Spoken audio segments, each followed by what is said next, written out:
Tov.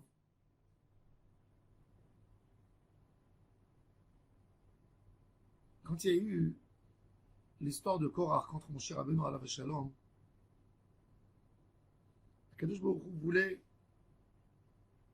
exterminer le Ham Israël, Rachman al-Litzlan. Moshe Rabbeinu, quand il est monté recevoir la Torah, les anges ne voulaient pas donner la Torah. Moshe Rabbeinu a pris quand même la Torah contre la volonté des anges et il a convaincu Akadosh Baruch Hu de donner la Torah à Israël. Et les anges, chacun par son tour, a offert à Moshe Rabbeinu un cadeau pour le Ham Israël. Malach Hamavet, l'ange de la mort, il a dit à Moshe, je ne peux pas t'offrir un cadeau. Qu'est-ce que je vais t'offrir? Moi, je sais prendre des vies. Mais je peux te dire où je ne rentre pas. Où je rentre pas, ou qu'on met la kétoret, les encens. Et Moshe Rabbeinu, quand il a vu que les gens commençaient à mourir, il a tout de suite dit à Aaron, prends une poêle, mets la kétoret et sors entre le public. Et c'est ce qu'il a fait à Aaron, et la pandémie s'est arrêtée tout de suite. La Gemara, elle dit dans le traité Zévarim et dans Hararim que la kétoret est les mechaper sur la shonara. Et pourquoi? La Gemara argumente. La kétoret, elle est faite discrètement. On l'amène une fois par an dans l'endroit le plus kadosh, on le met dans le Kodesh HaKodashim devant l'arche. Elle va pardonner sur le lashon hara qui se dit en discrétion. Mais j'ai pensé une autre chose. La kétoret, pourquoi la kétoret? Elle est censée à purifier du lashon hara. Le lashon hara, il empeste l'endroit. Un lashon hara, il empeste la famille. Il y a quelqu'un qui vient qui te raconte une histoire sur un tel. Pour toi, ce monsieur était un gentil monsieur, bien, correct, honorable. Et tout d'un coup, il y a quelqu'un qui vient qui te dit, tu sais, cette personne, il est sale, il est pas bon, il est pas yéréchamin, il regarde qu'est-ce qu'il a fait.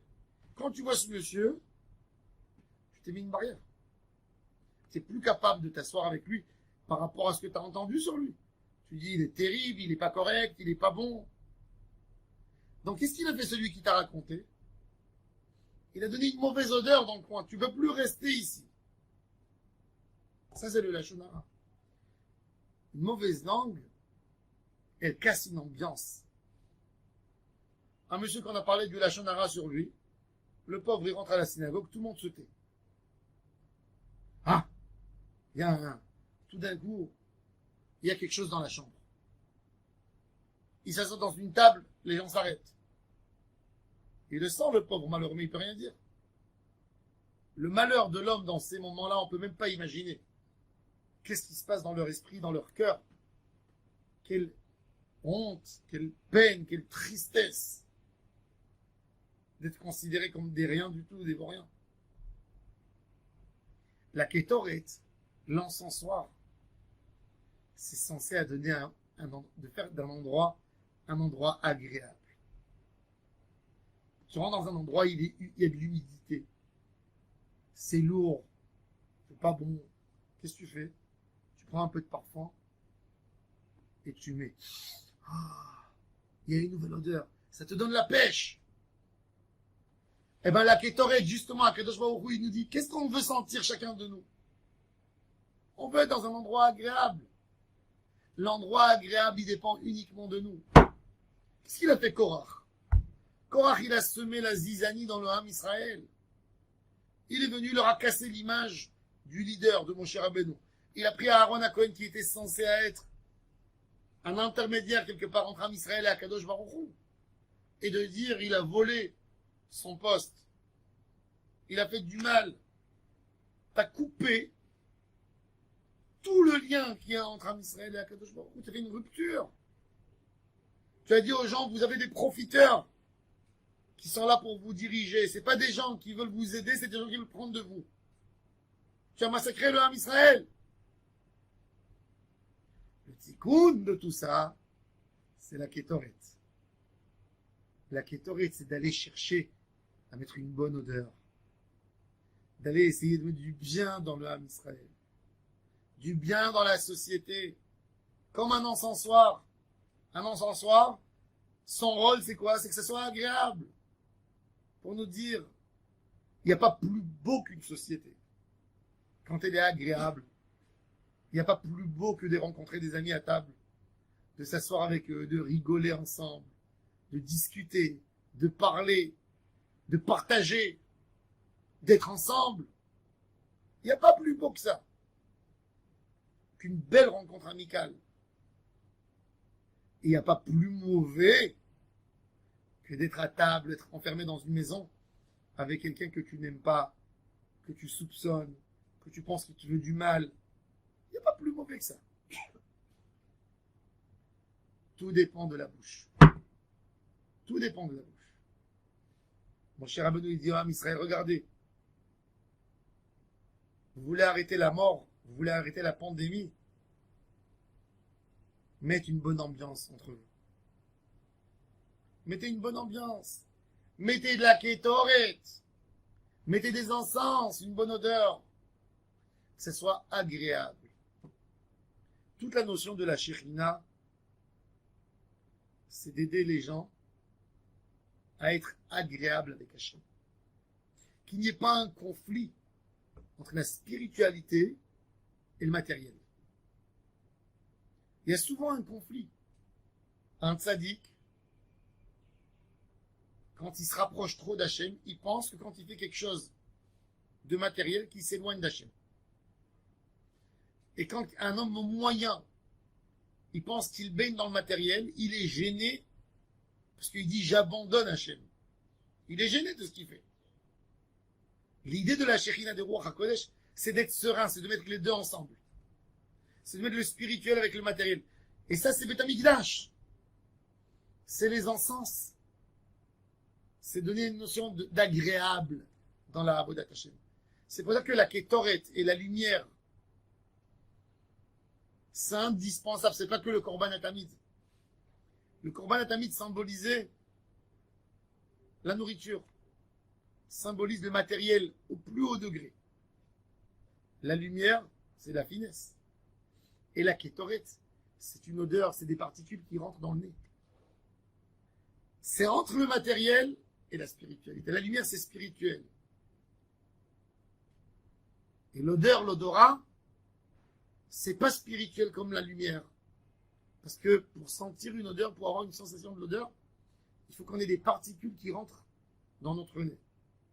Tout ce qui dégage l'odeur dégage un particule qui rentre chez nous. Sans le savoir. Sans le sentir. C'est trop petit, tu vois pas. Tu ne touches pas. Mais c'est un particule qui rentre dans ton nez. C'est sûr. Autrement, tu ne peux pas se sentir. Quand quelqu'un est enrhumé, pourquoi il ne sent pas? Parce que ça bloque. C'est plein, c'est chargé. Ça ne peut pas monter en haut. Ça ne donne pas cette sensation au cerveau de lier à l'odeur. Donc la kétoret, c'est quelque chose qui est censé à réveiller en nous quelque chose. Et c'est ça l'idée de la kétoret. Réparer. Réparer. Que ce soit agréable. Et c'est pour ça que c'est avec ça que Aaron est sorti dans le peuple d'Israël pour casser et pour éliminer ce Yetzirah de Marloquet. Qui comme Aaron, qui a amené le shalom? Il n'y a pas un homme mieux que lui que pour exprimer ce travail extraordinaire. D'aller entre tout le monde et de donner à tout le monde, de dire voilà maintenant, votre travail à vous tous, c'est que ce soit agréable. C'est de donner une bonne odeur. Donner une bonne odeur, c'est de donner un compliment à une action faite par quelqu'un. Vous savez, n'importe quelle action que l'homme fera dans sa vie, il peut la juger bonne ou mauvaise. N'importe laquelle. Alors pourquoi regarder dans les actions des gens les mauvaises choses? Regardez les bonnes choses. J'ai rencontré un jour quelqu'un, je lui ai dit, t'es un homme extraordinaire. Il m'a dit, c'est pas vrai, je suis un homme très mauvais. Et je lui ai dit, pourquoi tu regardes dans ta personnalité ce côté obscur? Dis, on m'a dit que je suis extraordinaire, je ferai tout pour mériter ce titre. Pourquoi tu rentres dans le mal? Contre toi. T'es pas bien après toi. Quand tu te dis, je suis un mauvais, je suis un méchant, je suis un idiot, je suis un pas réussi, j'ai échoué ma vie, tu t'es détruit à toi-même. Donne-toi à toi une bonne odeur d'abord. Fais-toi du bien à toi. Sois content avec toi-même. Quand tu as des gens dans ton entourage, tu peux décider à regarder leur côté obscur, leur côté qui sont mauvais. Mais tu peux voir en même temps les bonnes choses qu'il y a chez eux. Comme il dit Chovot Alevavot, d'être un tzaddik, c'est pas de fermer tes yeux. C'est pas de ne pas voir le mal. Le mal, il existe. Mais sur quoi je vais sur quoi je vais me focaliser? Un jour, Chovot Alevavot, il raconte, il y avait un pieux, il est sorti avec ses élèves. Et ils sont passés à côté d'une dépouille, à côté d'un cadavre. Et les élèves, ils passaient tous et ils bloquaient le nez. Ils disaient, ah, est-ce qu'ils sont mauvais? Et il a dit à ses élèves, vous avez vu comment ses dents elles sont blanches? C'est cet animal de ce cadavre. Vous avez vu les dents, comment ils sont blancs? Pourquoi vous regardez que l'odeur? Il n'y a que l'odeur? Il y a d'autres choses aussi. Quand on a trouvé le bon point chez l'autre, on a une bonne odeur chez nous. Et quand on a une bonne odeur, la vie de société est bonne. Et ça, c'est l'idée de la Kétoret. La Kétoret, tu allumes chez toi les encensoirs et ça donne, ça se propage.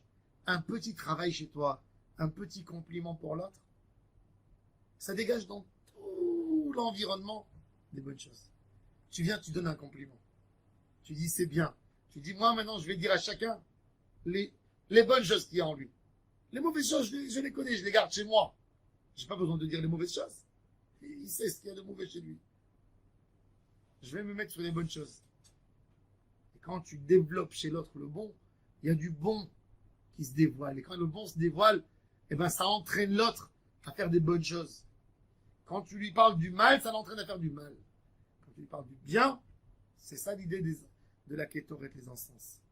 Alors que Hachem nous aide et que nous on fasse l'effort de faire une bonne odeur, de dégager une bonne odeur autour de nous, en donnant des gentils mots, des compliments. Hachem Yebezrenu. Amen.